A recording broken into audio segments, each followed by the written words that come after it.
آقا اتحاد دوباره برگشت. منتظر فیت جدید تتلو پیشرو باشیم. سلام به برابچه رفتایم، امیدوارم حال دلتون خوب باشه. آقا پیشرو دوباره برگشته تو مارکت و یه خبرایی داده که قرار اتحاد برگرده و تتلو با پیشرو دوباره فیت بدن و اینکه از این جا به بعد یعنی اتحاد وقتی از هم پاشیده شد، بچهای اتحاد دو دسته شدن. پیشرو جدا شد کلا دیگه، تویی بر علیه تتلو پیشرو شد و یه سری داستانی که الان بهتون میگم. سوسونای گنگ زیاد نمونده تا 1000 تا شدنمون، یه دست برسون 1000 تا رو شدیم. بزنید ساب زودتر، یادتون نره چنل رو ساب کنید، زنگوله رو بزنید اگه ویدیوی بعدی از من اومد اولین نفر بیاید ببینید. بچه‌ها یه خبرایی اومد که یعنی داخل موزیک فکر کنم هیپ هاپ 2 بود که برگشت گفت من اتحادو نیستم. پیشرو گفت یعنی اتحاد یه دوران خوب بودار کردم باش ولی این به بعدش دیگه نیستم. و میدونید که سر چی به هم خورد؟ سر اینکه حسین تویی خوب اومد یه حرکتای زد و یه اختلافی بین پیشرو تتلو اتفاق افتاد. این وسط حسین تویی میذاره آتیشه رو زیاد کرد و دیسترک داد، یعنی پیشرو اجازه نداده بود که ورسش رو تویی استفاده کنه ولی خب استفاده کرد و اونم دیس به تتل کرد. حالا پیشرو اومده گفته که آقا اصلا این چیزی که من دادم دیس نبوده و شوخی بوده. مثلا آهنگ مثل لوده تتلو برگشت گفت که نمیدونم کارات کیریه، اینه کارهای تویی. مثلا گفت این شوخی رو با من کرد، منم این موزیک دادم بهش شوخی کردم، با امیر حرف میزنیم در ارتباطیم، با هم میگه اوکی. اومد این حرفو زد ولی خب بازم نمیشه باور کرد که این جوی که بینشون راه افتاد دوباره آشتی کردن. البته تتلو آدمیه که میدونید کلا این ذره یه حالتی داره که برمی‌داره مثلا با طرف خوبه یهو برمی‌داره فوش خار مادر میکشه بهش، با طرف بد میشه. ولی خب بچه‌ها بریم اول از همه صحبت‌های رضا پیشرو رو داخل لایوش در مورد تتل زده بود. گفته بود که تتل خیلی هم من حمایت کرد. کلا قضیه این که قرار موزیک بده پیشرو با تتل یا نه اینا رو از زبان خود پیشرو ببینیم تو لایوش گفته بود. و اینکه پیشرو کلا یه آدمی که یهویی مدت فاصله میگیره دوباره برمیگرده میاد سر زبونا. پیشرو حسین این دوتا اینجوریان کلا. بچه‌ها چه سیس خفنی داره پیشرو داخل این لایوشو چند شب پیش گذاشته بود. میگم که یه مدت فاصله گرفت کلا، الان که برگشته قضیه فرق کرده. الان یه جوری بود پیشرو کلا یه آدمیه که مثلا یه مدت میاد و میم میشه. یعنی الان میم پیشرو رو همتون دیدید دیگه، ما اینجا داریم زحمت میکشیم کل اینستاگرام. یعنی اگه شاید یه شخصیت دیگه بود مثل تتل یا باقی افراد یه مدت فاصله میگرفتن از فضای مردمی، مثلا فضای عمومی شدن، اصلا نبودن در دسترس، باعث میشد که چی کلا اون محبوبیتشون یا اصلا فراموش بشن، کسی مثلا پیشرو گوش نده یا اصلا توجه نکنن به پیشرو. ولی این مدت لامصب اینقدر این میم پیشرو ترکید داخل اکسپلور ایرانی، یعنی الان نمیدونم مدیر اینستاگرام فقط داخل اکسپلور ایرانی فقط داره میمای پیشرو رو میبینه. اینقدر این میم ترند شد پیشرو رو هیچکس فراموش نکرد. یعنی کسی که پیشرو رو نمیشناخت داخل اکسپلور آره ببین کیه، آهنگاشو گوش کنیم چطوره، میگم ما داریم زحمت میکشیم نمیفهمید مگه. فکر کن عصبی باشی، اعصاب تخمی باشه، یه لایو بذاری اون لایو کل اینستاگرام میم کنن. بریم ببینیم حالا صحبت پیشرو در مورد تتلو.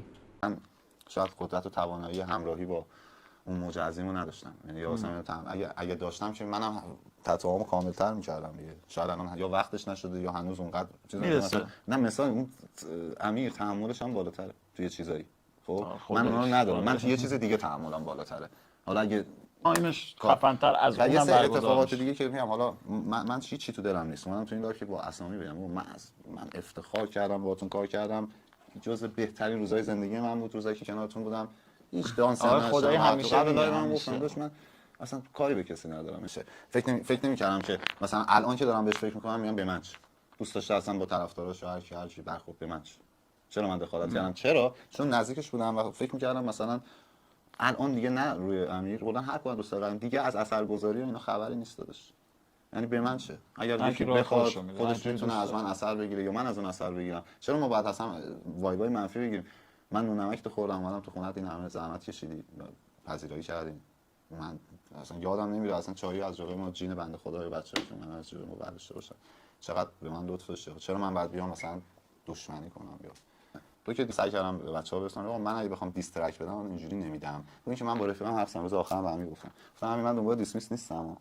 حالا بعدش قاطی کرد سه حرفا رو زد کلا. گفتم ببین اصلا برو خودت خالی کن، من اصلا دنبال داستان نه اگه بودی که 100% آخه داستانا میداد. تموم آفرین. حرفا زده شده دیگه، همه الان میدونن بعد چیکار کنن. امیر این هم آگاهی داره میده، خود من دارم آگاهی میدم. حسین داخل لایوش که پیشرو گفت که اون موقع که وضعیت مالی من خوب نبود میرفتم خونه امیر تتلو $1000 $2000 میذاش کف جیبم، میگفت که مثلا این پولو بگیر نیازت میشه واسه موزیک اینا، و میگفت این کارهای خوبی که تتل در حق من کرده رو هیچ موقع فراموش نمی‌کنم. یعنی رفاقت‌ها باید مثل تتل و پیشرو باشه واقعا. حالا درسته بهم کلی فوش کشیدم ولی گادپوری و هیپالوژیست اینا اصلا فاسده کلا رفاقتشون. و بچه‌ها اما در مورد آلبوم خاکستر روشن و موزیک ویدیوهای آلبوم خاکستر روشن بهتون بگم این که پیشرو داخل حالا لایوی که داشت برگشت گفت که موزیک ویدیوها آمادن و حتی موزیک ویدیوهای همین آلبوم جدیدش هم آماده است، ولی خب نمیتونه بیشتر موزیک ویدیو رو فعلا منتشر کنه. این که حالا دو سه تا یه دونه مثلا موزیک ویدیو زامبی فکر کنم آماده باشه. گفته که هر موقع حالا بچهای تیم اوکی بودن و گفته سر ویدیو داریم کار میکنیم، بچهای تیم اوکی بودن، اوکی دادن، من خودم بازبینی نهایی رو زدم و همین چیزو ردیف کردم، اون موقع است که موزیک ویدیوهای آلبوم میاد بیرون. یعنی یه مقدار از آلبوم خاکستر روشن موزیک ویدیو مونده، یه مقدار از این آلبوم جدیدش موزیک ویدیو مونده و دو سه تا موزیک ویدیو که هست.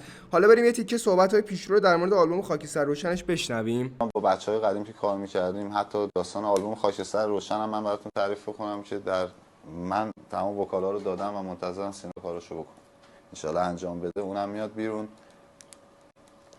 خاکستر روشن هم یک آلبومیه که ما سعی میکنیم آلبوم خوبی باشه میاد بیرون. یعنی با اینکه خیلی دور کار کردن، سخت پروداکشن، این همین الان بچه‌ها ول کردن 3 روز زندگیشون اومدن اینجا.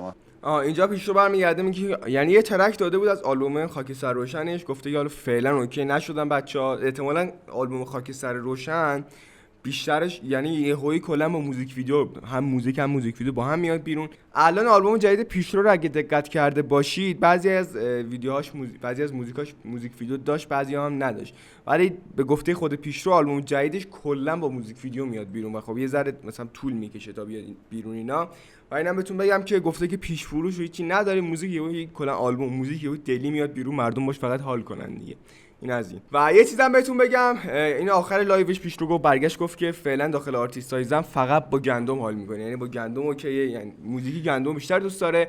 و اینم گفت که گندم مثلا میذاره برمی‌داره گنگ بازی در میاره، این گنگ بازی گندم یه ذره پیشرو حال نمیکنه، مثلا گنگم پره که چی بشه. دقیقاً همین رو برگشت گفت. دمتون گرم که تا اینجا ویدیو همراه من بودید بچه‌ها. یادتون نره کانال یوتیوب رو سابسکرایب کنید، زنگوله رو بزنید، زیادم نمونده تا 1000 تا شدنمون دیگه. دمتون گرم، دوستتون دارم، به امید دیدار.